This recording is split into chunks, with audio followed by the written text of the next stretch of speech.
Girona desde España ha llegado para acá para unirse y estar presente en estos momentos precisamente, hablando del Cónclave Informa. Paloma, ¿qué tal? ¿Cómo estás? Pues muy bien, Omar, muy buenos días, muchísimas gracias. Pues una casualidad, yo tenía previsto este viaje de forma personal para venir a la canonización de Carlo Acutis, para venir a Roma a ganarme el jubileo, la indulgencia plenaria, pasar por la Puerta Santa. El Santo Padre falleció el lunes y evidentemente no iba a cambiar el viaje. Entonces, pues me voy a Roma y bueno, es el segundo funeral de Papa que he vivido. Vine al de Benedicto XVI y bueno, pues palpando la universalidad de la Iglesia, ¿no? Y el momento tan histórico que se nos abre ahora. Y Paloma, comienzo con la pregunta para conocer un poco tus sentimientos. Un momento muy particular, la misa del Jubileo de los Jóvenes, Domingo de la Misericordia. No hay que Acuérdense, es Domingo de la Misericordia. Es decir, es un domingo espectacular, es el domingo, la fiesta del Señor, pero unido con todo esto y aunado a lo que dices, bueno, ya es esta segunda experiencia. ¿Qué te dice para ti? ¿Cómo te sientes tú de estos de pronto encontrarte en estos momentos históricos? Bueno, pues primero un privilegio, porque Roma es Roma y es el centro de la universalidad, ¿no? Es la Iglesia Católica. Siempre es un privilegio venir a Roma. Luego, ayer que paseé mucho y me crucé con tantísimos grupos de jóvenes alemanes, polacos, mexicanos, españoles, bueno, de todas partes del mundo, ¿no? Y veía a los sacerdotes, a los monitores, a las religiosas, las monjas que les acompañaban y recordé mi juventud, mis JMJs y claro, han tenido que cambiar el discurso porque Carlo Acutis, el beato Carlo Acutis, que todavía oficialmente no es santo, pero lo es, ¿no? Ha debido dejar de ser el tema estrella para los jóvenes. Entonces, claro, se han encontrado con que el Papa muere, sede vacante, ponte a explicarles qué es la sede vacante, qué pasa en la Iglesia, porque un joven se hace muchas preguntas y entonces ahora, ¿quién gobierna? O sea, ¿qué ocurre aquí? Y eso yo lo he pensado, ¿no? Y luego hablando con otra persona me ha dicho, he pensado lo mismo, que las temáticas, claro, les tienen que dar charlas, tienen sus momentos, ¿no? de catequesis, de formación. Y Carlo Acutis ha desaparecido. Es muy bonito, ¿no? Está presente, él está presente, pero ahora hoy es el Domingo de la Misericordia. Les habrán hablado de Juan Pablo II, de Santa Faustina Kowalska. O sea, estamos en Pascua, Francisco muere, nos quedamos sin Papa, Domingo de la Misericordia, Carlo Acutis, ¿dónde andas? O sea, es precioso, ¿no? Para ellos es un momento histórico, para nosotros también, ¿no? Pero para ellos también. Cónclave. Claro. Estos dirán, ¿pero qué es el cónclave? Para allá vamos. Así es. Sobre todo, Paloma, pienso que para ti será un momento muy especial porque te has dedicado a estudiar la vida de estos cardenales que ahora conforman el Colegio Cardenalicio. En tu página, que hay que mencionarla, conclaveinforma.top, ¿verdad? La página web es conclaveinforma.top, pero donde están colgados todos los vídeos y toda la información es en YouTube, Conclave Informa. Y luego en inglés está la parte internacional, pero no me ha dado tiempo a subir, voy como buenamente puedo, los voy doblando a otros idiomas, que es Conclave Report. Okay. Es el canal internacional. Claro. Muy bien, porque toda la gente está necesitando esta información. Ahora la gran pregunta es, ¿qué va a suceder? ¿Qué podemos esperar de estos siguientes días, Paloma? Bueno, va a ser, insisto, creo que va a ser un conclave histórico, porque probablemente no hemos tenido de una forma tan marcada para que los oyentes, los espectadores lo vean. Está todo el Colegio de Cardenales, que son 250 y tantos, pero los hay de 90 años, es todos los cardenales, los que votan y los que no votan. Y luego, hasta ayer eran 130 cardenales electores, que hay que recordar que el número oficial que marca la normativa es de 120 y el Papa Francisco esa cifra no lo ha modificado. Nadie puede modificar, lo hizo Pablo VI, amplió a 120. Y si no recuerdo mal, el que amplió primero subió a 80, creo que no fue Pío XII, creo que fue otro papa anterior, ¿no? Pero nadie desde Pablo VI ha modificado la cifra de 120 cardenales menores de 80 años para votar. Y se sobrepasa el número, pero como digamos que todo el mundo lo está obviando, ¿no? Entonces, eso es un poco, bueno, la parte formal, pero sí estamos ante un cónclave histórico porque es objetivo, porque los cardenales lo han dicho, sobre todo las últimas declaraciones del cardenal Gerhard Müller, que fue prefecto del dicasterio de la doctrina de la fe hasta 2014, lo puso Benedicto XVI, y en 2014, un poquito más tarde, el Papa Francisco lo removió, le había nombrado cardenal, y hace 3 días hizo unas declaraciones muy duras, porque él comentó que hay una división grande yo lo explico, de corrientes, de visión de la Iglesia, de cómo ven una Iglesia los cardenales. Hay varios sectores, ¿no? Nunca tenemos que hacer comparativas políticas, pero para que la gente lo entienda, no son ideologías, pero es corrientes muy marcadas, que tenemos a los cardenales que defienden, podemos decir, como decimos en España, a capa y espada, la doctrina, el magisterio y la doctrina, y que es lo que tiene que ser, la columna vertebral de la Iglesia, las esencias de la Iglesia. Y luego hay otra corriente que es un poco, hay otras dos corrientes, pero que es un poco la línea del Papa Francisco, de esa apertura al mundo, pero que de fondo hay sesgos preocupantes de tergiversación o de errores doctrinales. Y el cardenal Müller dijo: necesitamos un papa ortodoxo o tenemos el peligro de que salga un papa hereje. Yo lo leí y dije que es muy fuerte decir eso, ¿no? Porque yo entiendo que en las dos corrientes está la presencia de Cristo, están las raíces evangélicas, pero es cierto que hay una corriente cuyo exponente máximo yo creo que es el cardenal Michael Cerny, el prefecto del dicasterio para el desarrollo integral del ser humano, jesuita, canadiense, vivió en El Salvador. De origen checoslovaco. De origen checoslovaco, que es un hombre excelente, ¿eh? Yo me he leído homilías que dices, bueno, o sea, pero ojo, porque te habla que la Iglesia tiene que dar un cambio a la policulturalidad. Ya empiezan a mezclar ya el lenguaje psicodélico, muy mundano, y ya dices, uy. Déjame te pregunto, y es un punto que haces muy interesante, que tenemos que dialogar y hablar. No podemos tampoco cerrar los ojos o voltear la mirada y decir, no, el mundo no ha afectado a la Iglesia. Absolutamente. El mundo ha afectado a la Iglesia. Nosotros tenemos la perspectiva y la idea de que la Iglesia sirva al mundo, trabaje en el mundo, busque la conversión del mundo, pero que no sea del mundo. Pero vivimos en una actualidad en donde parece que desde algunos frentes se busca que la Iglesia se convierta, pues, parte del mundo, uno más del mundo. Tú que has tenido la oportunidad y has hecho un trabajo fenomenal y de veras, Cónclave Informa, ahora sí lo dije bien en YouTube, Omar. Espero que tus seguidores aumenten después de estar acá con nosotros. Gracias a Dios lo están haciendo. Porque has hecho un trabajo fenomenal. Te has tomado el tiempo, y miren que sí es tiempo, esfuerzo y trabajo, de conocer la postura, la posición de los cardenales, como dices, los que pueden votar, los que pueden ser elegidos. En tu opinión, ¿el colegio cardenalicio en dónde está?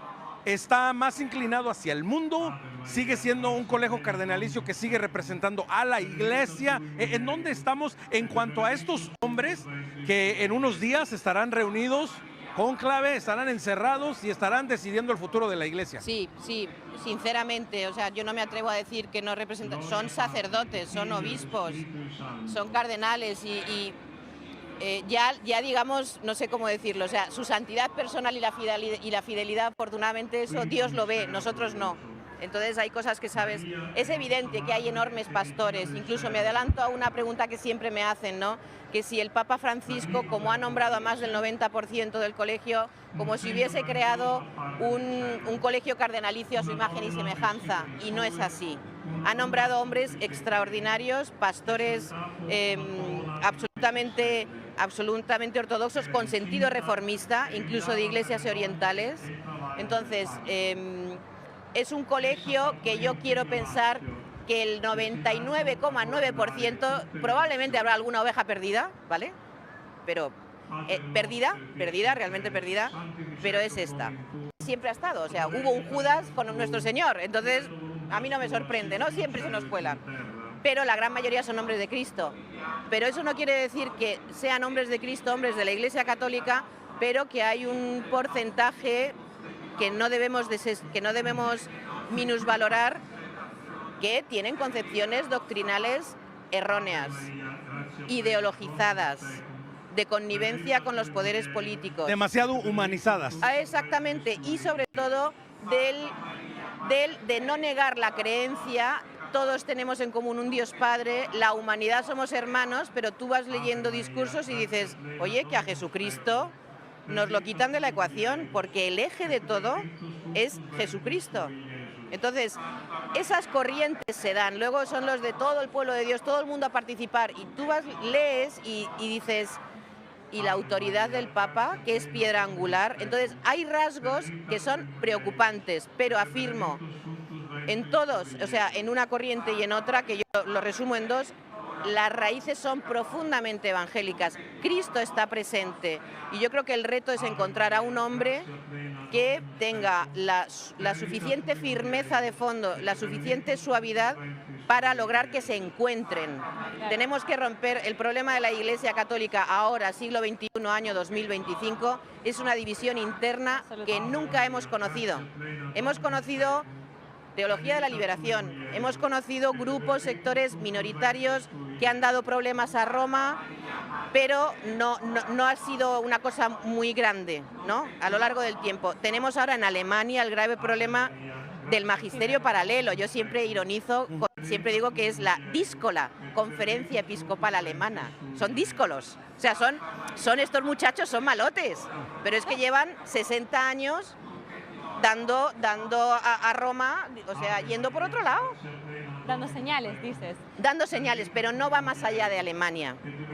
Paloma, tú has dicho esto de la falta de unidad como un problema, y lo hemos escuchado, seguramente conoces al vaticanista Javier Martínez Brocal, que decía que el reto del siguiente Papa va a ser esto, el de unificar a la Iglesia. Ahora mi pregunta es, ¿será que los cardenales se conocen entre ellos? Porque ahora Francisco ha creado distintos cardenales de los rincones del mundo que llegarán a Roma, tal vez nunca han tenido la experiencia de un cónclave, ¿no? Bueno, pero eso son cosas distintas. A ver, una de las cosas que se le critican al Papa Francisco es que no ha propiciado que los cardenales en las congregaciones generales, que se llaman, que son las reuniones de los cardenales, o sea, perdón, generales no, ordinarias, un consistorio, cuando se elevan a los cardenales, suelen venir la mayoría, se aprovechan para que ellos se conozcan, pero es verdad que el Papa Francisco no ha propiciado que a lo largo de los años, por lo menos de forma intensa, durante unos días, varias veces al año se puedan conocer. Pero ojo, por ejemplo, el cardenal Dolan dice, como él es el arzobispo de Nueva York, él dice, es que todos pasan por aquí, porque tarde o temprano son invitados a eventos, cualquier cosa. Entonces él los conoce porque está en Nueva York. O qué te digo yo, el de Madrid, o el de París, o el de... Pero no hay que olvidar que todos los cardenales, en el momento que el Santo Padre les nombra cardenales, además les asigna formar parte de los dicasterios o de las comisiones pontificias. Entonces, siempre con un grupo, disculpad, no te preocupes. No sé si había algo de agua, porque de verdad que es que Aparte que la mañana ha estado un poco fresca, mientras Paloma toma un poquito de agua y se refresca. Recuerden, estamos escuchando de fondo el Santo Rosario que se ha estado celebrando, que se ha estado rezando y que ha sido de manera muy particular en latín, la lengua universal de la Iglesia, en donde todos podemos participar y a una sola voz. Estamos ya a minutos de iniciar, Paola, la santa celebración de la misa, el jubileo de los jóvenes, Domingo de la Misericordia, es decir, como Paloma nos ha dicho, es un tiempo bien intenso. Es intenso y es impresionante escuchar a los adolescentes alrededor nuestro uniéndose a este canto, ¿no? Es una unidad completa de la Iglesia, como estábamos hablando con Paloma, ¿no? De esta importancia de la unidad. Me ha entrado el aire en la garganta. Cosas del directo. Pero esta importancia de la unidad, entonces la pregunta era esta, ¿no? ¿Será que los cardenales se conocen? ¿Cómo va a funcionar este próximo cónclave? A ver, conocerse se conocen. Primero porque está mi canal, entendedme, ¿no? Pero lo digo, no es broma. Para ellos, me consta que algunos conocen el cardenal, porque de forma indirecta les ha llegado, digo el cardenal, perdón, el canal, no lo sé todos, pero evidentemente es una ayuda, porque es objetivo que el cardenal de Malasia, Sebastián Francis, que fue elevado a cardenal en el año 2023, que está Asia pegado a Oceanía, es natural que este hombre ha viajado muy poco a Roma, ha tenido poco contacto, pero no hay que olvidar que tal y como está organizada ahora la Iglesia, las conferencias episcopales también se organizan a nivel continental, como continentes.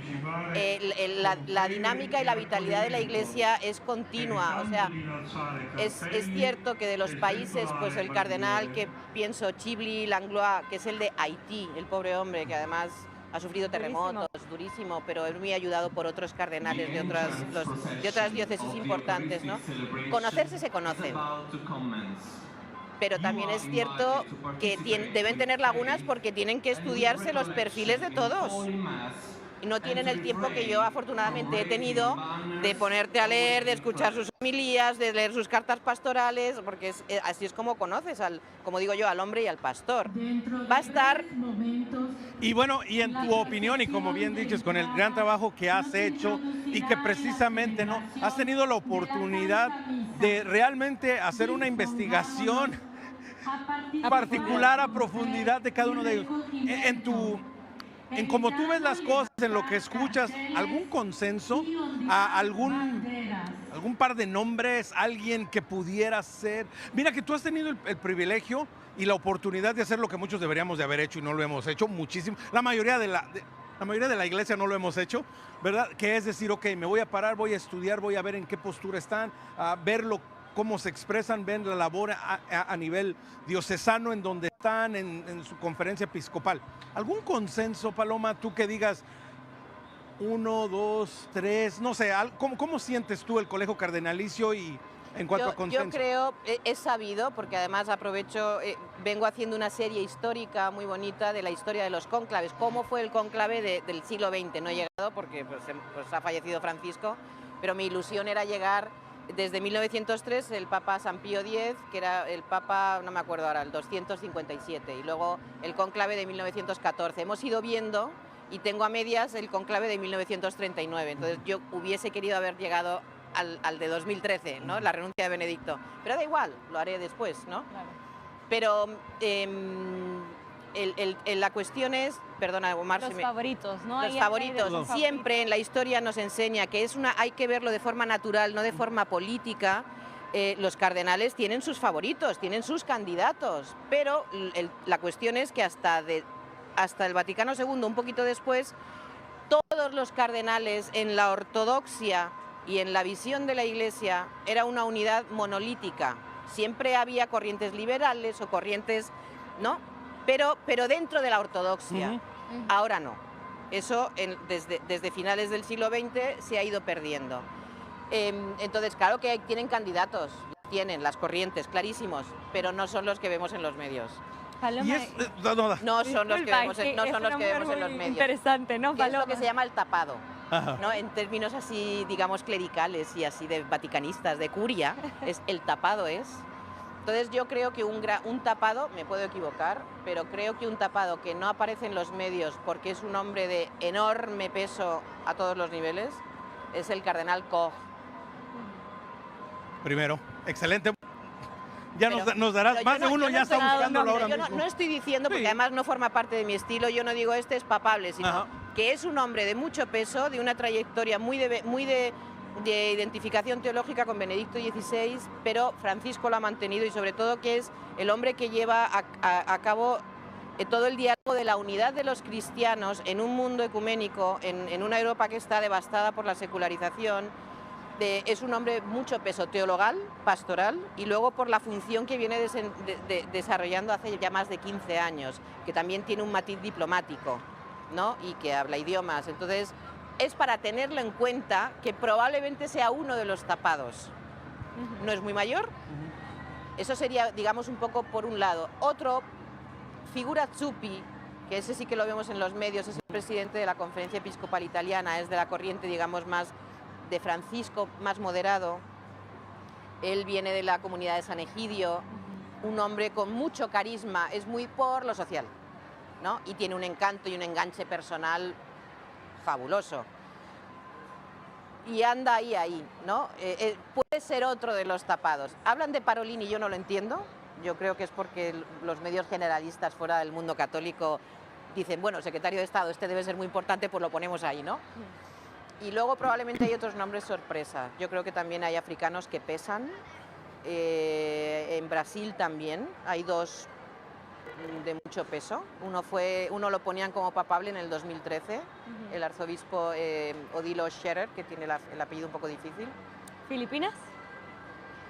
Tagle, yo me sorprendería porque ha tenido problemas serios aquí en la curia, porque él, siendo prefecto del dicasterio de la evangelización, hubo una problemática muy gorda, muy grave de corrupción y de lo que era el equipo de Cáritas Internacional, que fue terrible. Los quitaron a todos. Entonces la duda es si fue Tagle el que hizo el informe y la investigación para quitarlos a todos, o si Tagle se salvó porque no llevaba mucho tiempo, era recién llegado, ¿no? Más o menos. Ya está. Lo que pasa es que el cardenal Tagle es un hombre absolutamente, no es muy carismático, pero engancha mucho, habla muy bien, conecta muy bien con la gente joven. Sí. Pero eso, digamos, que es una faceta suya muy buena, muy positiva, que puede llamar la atención, pero no te da todas las características de lo que debe tener un papa. Y Paloma, ¿no? Que es dificilísimo. Y Paloma, con todo esto que mencionas, traes a colación y traes al frente algo que es de vital importancia. Estamos hablando que el colegio cardenalicio, que los cardenales siguen siendo hombres, siguen siendo personas, siguen teniendo libre albedrío, siguen teniendo la posibilidad, la responsabilidad, y lo decía yo ayer, la bendición de elegir al propio Santo Padre, porque a veces podemos caer también en romantizar demasiado la elección del Papa, y no es el caso. O verlo de una forma muy superficial, para nada. Yo se lo pregunté, tuve la suerte de entrevistar al cardenal Koch, y dijo, es que la gente no entiende que nosotros desde días antes estamos en profunda oración. Claro. En profunda oración, y cuando la gente dice, ¿y es verdad que actúa el Espíritu Santo? Hombre, yo lo explico de una manera para que la gente lo entienda. Si estos hombres son hombres de oración, que están habituados a escuchar, a tener una relación personal con el Espíritu Santo, lo lógico es que sean más dóciles a una inspiración, pero no quiere decir que no puedan tener un error. Y sobre todo porque el Espíritu Santo, la función que hace es iluminar la conciencia. En ese sentido, claro que inspira al Espíritu Santo, pero a cualquiera de nosotros, ¿no? Cualquier persona que tiene una vida de oración y que tú le pides, ayúdame. Yo cuando he tenido exámenes y he notado la diferencia. Cuando he podido estar tranquila y rezar y decir, ayúdame y he dicho, jolín, he bordado el examen. Y cuando he estado más alocada y se me ha olvidado pedirle ayuda, pues no ha sido tan estupendo. Entonces hay que verlo con esa naturalidad, porque es algo muy propio católico. Entonces estos hombres, si son de oración, hombre, imaginaos un cardenal Robert Sara. El cardenal Robert Sara, y muchísimos, de los que he conocido en sus perfiles, son hombres verdaderamente de peso, de vida interior y magníficos. Y también lo digo, hay otros como que dices, vete tú a saber, ¿no? Pero tampoco se puede saber. Pero el Espíritu Santo actúa, son hombres de oración, y es lo que decía el cardenal Koch, nosotros entramos como si fuera un retiro espiritual, luego tienen sus espacios para hablar. Entonces, a ver, que digo, que siempre hay por ahí ovejas perdidas, pero que puede haber, o sea, yo doy por hecho que hay una buena intención, pero tampoco tenemos que ser ingenuos y decir, no, hay hombres que tienen una visión distorsionada de la Iglesia y están ahí. Es que es así. Hay hombres que tienen una visión distorsionada de la Iglesia, que corre un peligro de mundanizarse, y están ahí, y hay que reconocerlo. Y es que, Paloma, es el reto. Paloma, ese es el reto de todos nosotros, no lo reservemos a los cardenales. ¿Cuántos de nosotros en la Iglesia en general a veces tenemos una visión de nuestra Iglesia? La Iglesia de acuerdo al Evangelio según San Omar, ¿verdad? Cada quien lo quiere hacer así. Entonces, ¿qué es lo que podemos hacer? ¿Qué es lo que tenemos que hacer? Porque bueno, ya estamos en este momento, ya empezamos los segundo día de novendiales, domingo de la misericordia, jubileo de los jóvenes, es decir, la Iglesia está viva, la Iglesia va avanti, seguimos adelante, pero el resto del mundo, nosotros aquí estamos concentrados, centrados, enfocados, pero el resto del mundo nos están viendo y dicen, Dios mío, ¿y ahora quién podrá defendernos? Paloma, ¿qué podemos hacer? ¿Qué podemos hacer como pueblo católico para ayudar a estos hombres? Pues el ABC, o sea, pero fíjate, has dicho, alguien para defendernos, no, un papa lo que hace es confirmarnos en la fe.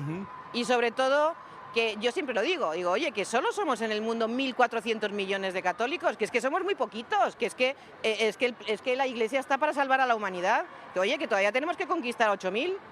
Entonces, un papa viene a confirmar en la fe y a decir espabilad y evangelizar, que es lo que todos los papas han hecho, ¿no?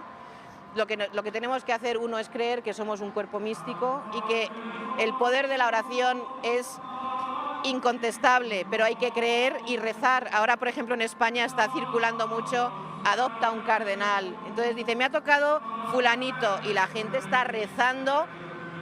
Tú rezas para que sean receptivos al Espíritu Santo y busquen al hombre y al santo que la Iglesia necesita hoy. Y luego, no olvidemos, cónclave en mayo. ¿Quién es la reina y la madre y la maestra en mayo? La Virgen María. La Virgen nos tiene que traer un papa según el corazón de Dios. O sea, ella es la que va a hacer de las suyas, estoy convencida, pero tenemos que rezar. Exactamente, bueno, pues hay que creer perdón, un sacerdote decía, el rosario es más potente que la bomba atómica. Pues a rezar y a rezar. Y a rezar nos vamos a ir en este